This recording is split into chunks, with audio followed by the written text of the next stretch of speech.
Hello friends, it's Leah and Rita here again. We are realtors licensed to sell in the state of Illinois, and today we have a special guest with us. Hi, my name is Sergio from Neighborhood Loans. I'm here to answer any of you guys' questions. Awesome, thank you. Well, thanks for joining us, first and foremost. I want to start off by asking you, so what determines how much a client can actually borrow from you? So that basically depends on their whole credit profile. So down payments, LTV, credit score, that's going to really put an overall picture of what someone could borrow. Okay. Okay, perfect. And how much money would a client need for a down payment? So right now, as it stands, as little as 3% down, but just to avoid a PMI, you want to put 20% down. It's going to save you some money every month. Perfect. Okay. So we are aware that interest rates are low right now. What would be the lowest someone could get? So yes, you're absolutely right. Rates are really, really low right now. And I want you guys to take advantage of that rate. Is that rate going to be stable or is it going to change over the life of the loan? So that's another good question. So basically, it is a stable rate. It's a 30-year mortgage. It stays fixed unless we do have other programs that do adjust, but at the moment, it's a 30-year fixed. Cool. Awesome. Okay, so can you tell us a little bit about what points are? I have had people ask me what those were. So basically, what points are is they're also known as buy downs. You're able to get just for example, the rate is at 2.375 today.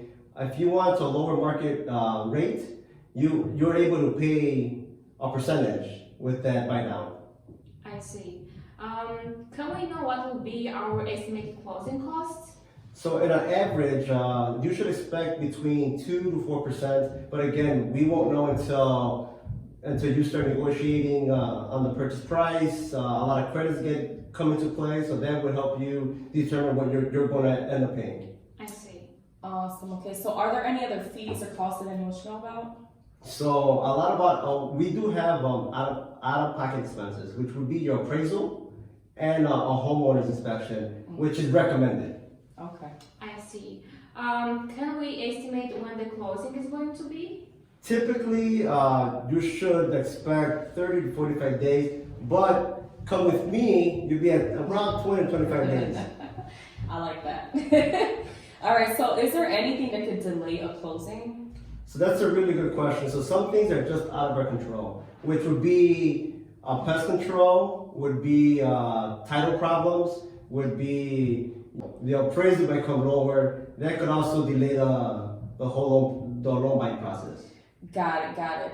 So what are some things that you would recommend for a client not to do during the process? So believe it or not, people get excited and they end up buying cars. That's like the worst thing you can do is buy a car. But any other big purchases like furniture or anything else or any inquiries, you don't want to have any hits on your credit.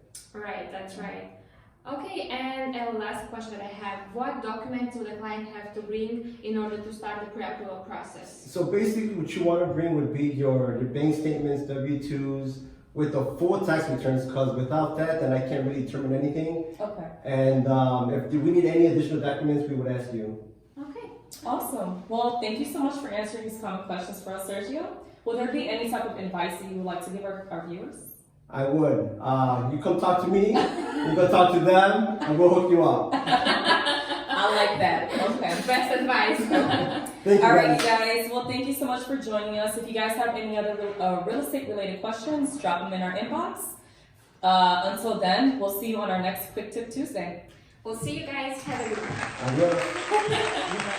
Adios.